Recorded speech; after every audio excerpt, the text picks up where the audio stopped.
할렐루야. 아멘. 이 시간 영적 기억력을 가지고 말씀의 자리, 기도의 자리, 예배의 자리에 나오신 우리 성도님들의 삶 가운데 하나님의 은혜와 평안이 넘치기를 축복합니다. 특별히 이 영적 집중력을 가지고 기도할 때 이 하나님의 기도의 제목이 응답받고 또 이루어지는 귀한 시간 되시기를 주님의 이름으로 축복합니다. 아멘이시죠? 네, 제가 긴장을 많이 했습니다. 금요 철야 예배는 처음이라서 상당히 긴장이 됐는데요. 이것보다 더 긴장되는 일이 제가 좀 있습니다. 사실 오늘 말씀을 나누어야 하는 저의 말씀이 되게 부담스럽습니다. 왜냐하면 지난 주일 저녁부터 수요일 저녁까지 이 기도 사역을 하시는 우리 목사님을 통해서 기도에 대해서 이게 7번씩 들으셨잖아요. 근데 오늘 또 기도에 대해서 제가 같이 말씀을 나눠야 되거든요. 이 어떤 느낌이냐 하면 이 김연아 선수가 피겨를 열심히 딱 하고 멋지게 딱 끝낸 다음에 그 뒤에 경기를 펼쳐야 하는 아사다마오 선수의 그런 마음이랄까요? 무슨 마음인지 이해되시죠? 안 되시나요? 네, 아무튼 그런 마음인데 그래도 말씀은 늘 새로우니까 저희 오늘 말씀 함께 나누면서 하나님의 귀한 은혜를 같이 나눌 수 있는 귀한 시간 됐으면 좋겠습니다. 자, 여러분들 오늘 이 자리에 왜 오셨습니까? 네, 신중하신 거죠? 네. 네, 다른 이유보다도 기도를 통해 하나님의 능력을 체험하고 문제를 해결받기 위해 이 자리에 오셨을 겁니다. 아무도 시간을 때우기 위해 이 자리에 오신 것은 아닐 거고요. 또 여유가 있어서 이 자리에 오신 것도 아닐 거라는 거죠. 지난주 금요일 저녁에 들은 말씀처럼 어떤 영적인 기억력을 가지고 이 자리에 오면 하나님이 우리의 기도를 들으시고 해결해 주실 것이라는 그 믿음을 가지고 이 자리에 분명히 오셨을 겁니다. 그래서 말씀의 자리, 기도의 자리를 사모하며 영적 기억력을 가지고 이 자리에 오신 거죠. 그런데 이 영적 기억력만 가지고 이 자리에 온다고 해서 우리의 기도의 제목들이 다 이루어질까요? 네, 그렇지는 않습니다. 과거에 공무원이 되려면 엉덩이 힘이 있어야 된다고 했습니다. 오래 앉아있는 사람이 합격할 수 있다는 말이죠. 그런데 이 말은 반은 맞고 반은 틀린 이야기입니다. 왜냐하면 오래 앉아있는다고 해서 모두가 이 시험에 합격하는 것은 아닙니다. 그럼 어떻게 해야 할까요? 오래 앉아있는 시간만큼 집중도 해야 합니다. 집중하지 않고 다른 일을 한다고 한번 생각해 보십시오. 머릿속에 무엇이 남겠습니까? 그런데 짧은 시간을 앉아 있어도 집중하게 되면요, 머릿속에 무언가 하나는 남지 않습니까? 그렇기 때문에 오래 앉아 있으면 합격한다는 말은 반은 맞고 반은 틀린 말입니다. 그렇다면 오늘 이 자리에 모인 우리는 영적 기억력을 가지고 이 자리에 왔는데 무엇을 가지고 이 자리에 앉아 있어야 할까요? 여러분, 물로 쇳덩어리를 자를 수 있습니다. 그렇죠? 그것도 반듯하게 자를 수 있습니다. 아니실까요? 맞습니다. 물로 쇳덩어리를 반듯하게 자를 수 있습니다. 자, 어떤 원리로 그렇게 할 수 있냐 하면 물을 한 곳에 집중시키는 겁니다. 호수에 물을 흐를 때 그 끝을 잡는 원리와 같은 거죠. 물을 멀리 보내려면 호수의 끝을 좁게 하면 물을 멀리까지 보낼 수 있습니다. 그리고 더 멀리 보내려면 이 수도꼭지를 더 세게 틀면 물이 더 멀리 갑니다. 이와 같은 원리를 이용해서 훨씬 센 수압을 가지고 한 곳에 집중시키면 물줄기의 수압이 올라가고 그 수압이 올라간 물줄기는 단단한 쇳덩어리를 자를 수 있게 되는 겁니다. 자, 그럼 여러분, 이 자리에 있는 우리는 무엇을 가지고 있어야 할까요? 답을 알려드렸는데요. 집중력을 가지고 있어야 합니다. 근데 어떤 집중력일까요? 영적 집중력을 가지고 있어야 합니다. 여러분들 이 자리에 기도하기 위해 예배드리기 위해 오셨잖아요. 그러면 우리는 이 자리에서 집중하는 겁니다. 그런데 영적 집중력을 가지고 집중하는 거죠. 하지만 사실 우리가 이 예배드리면서 기도드리면서 이 영적 집중력을 놓칠 때가 많이 있습니다. 계속 유지하기 어렵다는 거죠. 왜 그럴까요? 우리는 영적인 삶을 살기도 하지만 육적인 삶을 살고 있기 때문에 그렇습니다. 예배를 드리며 여러분들 그런 걱정 한 번씩 해보셨을 거예요. 집에 가스불은 끄고 왔겠지? 집 문은 잘 잠그고 왔겠지? 내가 차에서 내려서 차 문은 잘 잠갔을까? 하는 생각들을 분명히 한 번씩은 해보셨을 겁니다.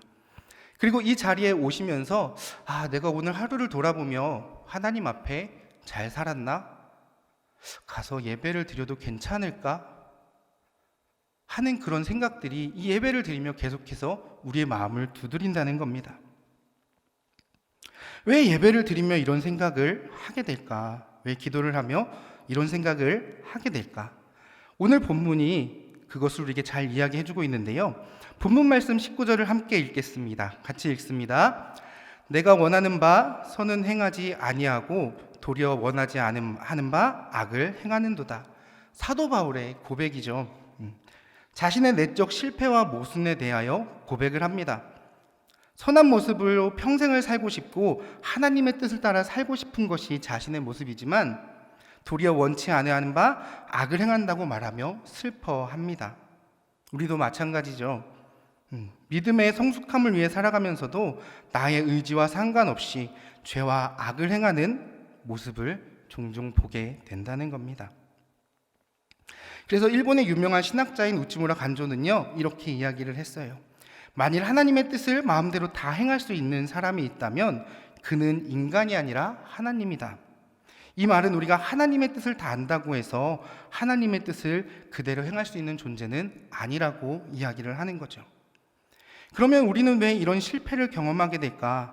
20절에서 그 답을 또 알려주고 있는데 우리 20절을 같이 함께 읽겠습니다. 만일 내가 내 속에 거하는 죄니라. 죄송합니다. 우리의 몸은 영과 혼과 육으로 이루어져 있습니다. 영의 지배를 받기도 하지만 육의 지배를 받기도 합니다. 우리 안에 다른 법, 곧 죄와 사망의 법이 함께 있어서 죄를 향하여 끌려가며 억지로 싫어하는 일을 하고 있다고 말하는 것이죠. 그런데 여러분, 이 말은요, 엄밀히 말하면 모순입니다. 왜냐하면 사람들은 자신이 원하는 것을 하려고 하기 때문이죠. 창세기를 보면 하와가 선악과를 먹기 전에 유혹을 받습니다. 그리고 그 유혹 끝에 아담과 하와 모두가 선악과를 먹게 되죠.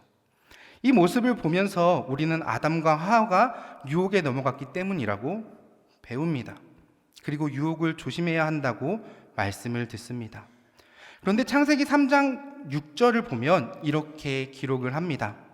여자가 그 나무를 본즉 먹음직도 하고 보암직도 하고 지혜롭게 할 만큼 탐스럽기도 한 나무인지라. 하와가 선악과를 보자마자 온 정신이 선악과에 팔리게 되었다는 겁니다. 마치 임중원의 노래 미인에서 한 번 보고 두 번 보고 자꾸만 보고 싶은 것처럼 결국 선악과를 계속해서 보고 싶어 했고 그것을 먹게 되었다는 결과를 맞이합니다. 왜 그럴까요? 영이 육의 지배를 받기 때문입니다. 받았기 때문이죠. 머리로는 안 된다고 이야기하지만 눈으로 보고 나니 그 반대가 되었다는 겁니다. 우리가 기도할 때도 마찬가지입니다. 왜 기도가 어려울까요? 왜 기도가 안 될까요? 기도하면서 다른 생각이 드는 이유는 무엇일까요? 우리도 육의 지배를 받고 있기 때문이죠. 기도해야 하는 것은 알고 있지만 상황이나 조건을 육체의 상황에 더 집중시키기 때문에 그렇습니다. 그렇다면 우리는 이 문제를 영원히 해결할 수 없을까? 오늘 그 해결 방법을 함께 알아보려고 합니다. 이 문제, 영적 집중력이 흐트러지는 이 문제, 어떻게 우리는 해결하고 영적 집중력을 높여 기도에 승리할 수 있을까? 첫 번째 방법은 어떤 일보다 기도를 먼저 하는 것입니다. 오늘 본문 말씀 19절과 20절을 보면요, 내가 원하는 바 선은 행하지 아니하고 도리어 원하지 아니하는 바 악을 행하는도다. 만일 내가 원하지 아니하는 그것을 하면 이를 행하는 자는 내가 아니요 내 속에 거하는 죄니라 라고 이야기를 했습니다. 저는 두 아이를 키우고 있는데요, 종종 저희 아내에게 굉장히 미안해질 때가 있습니다. 아내가 저녁을 차리는 동안 저는 아이들을 돌봐야 하거든요. 오늘은 들어가서 잘 돌봐야지 마음을 먹고 문을 열고 들어갑니다. 그런데 아이들을 돌보다 보면요, 분명 그러려고 그런 건 아닙니다. 그러려고 그런 건 아닌데 마음은 원이로되 육신이 연약하여 아이를 안고 조는 경우가 생깁니다. 왜 그럴까요? 머리로는 아이를 잘 돌봐야지 생각을 하지만 피곤한 몸이 생각을 이길 수 없다는 겁니다. 마음을 이길 수 없다는 거죠. 무슨 말이냐 하면 정신이 몸을 이길 수 없다는 겁니다. 신앙적으로 이야기하면 영과 육이 갈등하면 영은 질 수밖에 없다는 거죠. 그 이유는 우리가 하늘의 법을 따라 살아가는 존재이지만 우리 안에 더 깊이 박혀있는 죄와 사망의 법이 우리의 영을 이끌어 가려고 하기 때문입니다. 그래서 영이 육신을 이기는 것이 쉬운 일이 아니게 됩니다. 예수님도 마가복음 14장 38절에서 이렇게 제자들에게 말씀하셨습니다. 시험에 들지 않게 깨어있어 기도하라. 마음에는 원이로되 육신이 약하도다. 예수님께서 겟세마네에 오르셔서 기도하실 때 제자들에게 중보를 요청합니다. 깨어있어 기도 좀 해다오. 그리고 내려오셨을 때 제자들은 잠을 자고 있었지요. 다시 한번 제자들에게 부탁을 합니다. 깨어있어 기도를 해다오. 다시 내려오니 어떻게 하고 있던가요? 또 잠을 자고 있었습니다.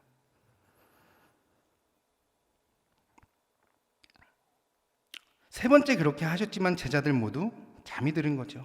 이 모습만 보아도 우리의 영이 육을 이기는 것은 쉽지 않다는 것을 보여주고 있습니다. 그러면 어떻게 해야 할까? 우리가 기도해야 한다고 마음먹었을 때 기도의 자리를 찾아야 합니다. 그리고 그때의 사정과 상황을 생각하지 말고 기도의 자리를 찾아와야 합니다. 그때 사정을 봐서 결정하겠다고 하면 그것은 이미 늦은 것이나 다름없습니다. 어떤 모임에 참석을 합니다. 그런데 일단 한 발을 담가 놓고요. 시간 봐서 갈게요 라고 하면 절대 가지 않습니다. 그것은 참석하겠다는 것보다 가고는 싶은데 제 마음이 썩 끌리지는 않습니다 라는 말 아니겠습니까? 차라리 참석하겠다는 것을 하겠다는 확실한 의사를 밝히면 빼도 박도 못하는 상황이기에 참석해야 하지만 상황 봐서 하겠다는 것은 하지 않겠다는 말과도 같지 않겠습니까? 그렇기에 우리의 기도가 응답받기를 원한다면 기도해야겠다는 생각이 들 때 상황이나 조건에 맞추는 것이 아니라 영의 생각을 따라 즉시 실행해야 합니다. 그리고 기도는 어떤 일보다 먼저 행하고 가장 우선으로 하라고 이야기를 합니다. 그렇게 할 때 우리의 영적 집중력이 높아지게 됩니다. 또 기도하기에 영적 집중력을 높이는 두 번째 일은 영적인 충만함을 유지하는 것입니다. 우리 본문 21절을 함께 읽겠습니다. 그러므로 내가 한 법을 깨달았노니 곧 선을 행하기 원하는 나에게 악이 함께 있는 것이로다. 아멘. 여러분, 어떤 일을 잘 처리하는 사람들의 특징이 있죠. 법칙을 깨닫습니다. 어떻게 일해야 되는지를 아는 것이죠. 사도 바울은 오늘 말씀에서 영적 충만함을 유지할 수 있는 방법을 깨닫게 됩니다. 바로 인간의 이중성에 대해서 알게 되는 거죠.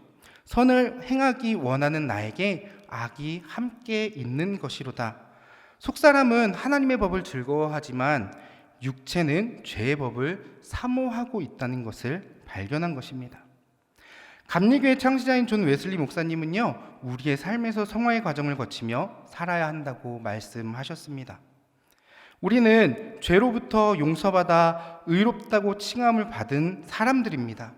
하지만 의롭다 칭함을 받은 것에서 끝나는 것이 아니라 속사람은 계속해서 성숙된 그리스도인으로서의 삶을 추구하며 살아야 함을 이야기하고 있죠. 즉 우리 안에 옛사람의 본성이 남아있기 때문에 옛사람의 본성을 죽이고 새로운 피조물이 되기 위한 노력을 끊임없이 해야 한다고 말합니다. 그런데 여러분, 이 일은 쉽지가 않습니다. 시도 때도 없이 우리는 유혹에 빠지게 됩니다. 그래서 골로새서 3장 5절은 우리에게 그러므로 땅에 있는 지체를 죽이라고 말합니다. 영적 충만함을 누리기 위해 내 속에 자리 잡고 있는 너무나도 많은 나를 없애고 말씀 앞에 복종시키라고 말합니다. 그리고 이 일은 끊임없는 기도를 통해서만 가능합니다. 그렇기 때문에 끊임없이 기도하며 하나님의 임재를 기대해야만 하는 것이죠. 끊임없이 성령님이 우리 안에 계시도록 하며, 그렇게 할 때 내 안의 옛사람은 죽어지고 내 안에 태어난 새 사람을 통해 영적 충만을 누릴 수 있게 됩니다. 기도를 하면 생각이 바뀌는 것이 아니라 내 안에 주님의 영이 충만하게 역사합니다. 지난 부흥회 때 참석을 하며 강상 목사님께서 하신 말씀이 그런 말씀이었어요. 와서 기도해야지가 아니라 기도하러 갈 수 있게 먼저 기도하라고 말씀하셨거든요. 때가 되어서 기도를 하는 것이 아니라 어떤 일을 하기 위해 먼저 기도하라고 합니다. 영적 충만함을 유지하는 것도 마찬가지죠. 먼저 기도하며 우리 안에 있는 옛 자아를 없앨 때 비로소 우리는 영적인 충만을 누리게 되는 줄 믿습니다. 이 사실을 기억하며 영적 충만을 유지하며 살아가기 위해 기도할 수 있는 저와 여러분 되기를 주님의 이름으로 축복합니다. 마지막으로 기도하기 위해 영적 집중력을 높이는 세 번째는요, 성령을 의지하는 것입니다. 로마서 8장 26절을 우리 함께 읽겠습니다. 이와 같이 성령도 우리의 연약함을 도우시나니 우리는 마땅히 기도할 바를 알지 못하나 오직 성령이 말할 수 없는 탄식으로 우리를 위하여 친히 간구하시느니라. 여러분, 예수님의 사역의 시작을 보면 예수님도 세례를 받으시고 바로 사역을 시작하지 않으셨습니다. 성령의 이끌림을 받아 40일을 금식하고 나서야 사역을 시작하셨죠. 왜 그러셨을까요? 그곳에서 성령님과 소통하며 성령님의 능력을 얻은 것 아니겠습니까? 또 사도 바울 또한 다메섹 도상에서 예수님을 만났지만 사역을 바로 시작하지 않았습니다. 그리고 광야에서 3년을 보내며 성령님의 인도하심을 받았습니다. 왜 예수님은 그리고 사도 바울은 광야로 갔을까요? 그곳에서 역사하시는 하나님, 그곳에서 일하시는 성령님, 그곳에서 도우시는 성령님을 만나기 위해 광야로 간 것 아니겠습니까? 그리고 그곳에서 자신의 육을 무너뜨리고 영의 사람을 세우기 위해서 그런 일을 한 것이 아니겠습니까? 이 말은 그리스도인이 의지할 것은 성령님밖에 없다는 것을 우리에게 보여줍니다. 성령님이 곧 우리에게 능력이고 힘이 됩니다. 이것이 우리가 성령님을 의지해서 기도해야 할 이유입니다. 여러분, 우리의 유년 시절을 한번 생각해 보시면 이해하기 쉬우실 겁니다. 우리의 유년 시절 가운데는요, 어려운 일들이 우리 앞에 마주할 때가 많습니다. 그런데 그런 일들을 막아주는 분이 누구시죠? 부모님입니다. 부모님이 우리를 돕습니다. 유익이 되는 일을 하게 하고 해악이 되는 일로부터 멀리 떨어뜨립니다. 성령님을 의지하여 기도해야 하는 것도 마찬가지죠. 말씀을 보면 성령께서 우리의 연약함을 도우신다고 말합니다. 또 마땅히 기도할 바를 알지 못하나 성령이 우리를 위하여 친히 간구한다고 했습니다. 성령께서 우리에게 기도할 힘을 주실 뿐만 아니라 기도의 제목을 주시고 우리를 위해 중보하신다고 말씀하고 있습니다. 우리가 길을 갈 때 내비게이션의 안내를 잘 따라갑니다. 이와 같이 성령님도 우리 기도의 안내자가 되어 주십니다. 어떤 기도를 해야 할지, 어떻게 기도해야 할지, 무엇을 위해 기도해야 할지를 알려주시는 분이 성령님이시라는 겁니다. 그리고 친히 우리를 위해 기도해 주시는 은혜를 누리게 합니다. 그렇게 다른 무엇보다 성령님을 의지해서 기도해야 합니다. 그래야 중구난방으로 기도하지 않습니다. 그래야 어영부영 기도를 하지 않습니다. 성령님을 의지할 때 우리의 정욕을 따르는 기도가 아닌 하나님의 뜻을 따르는 기도가 드려지는 줄 믿습니다. 성령님께서 올바른 기도를 하게 도와주시기를 구하고 성령을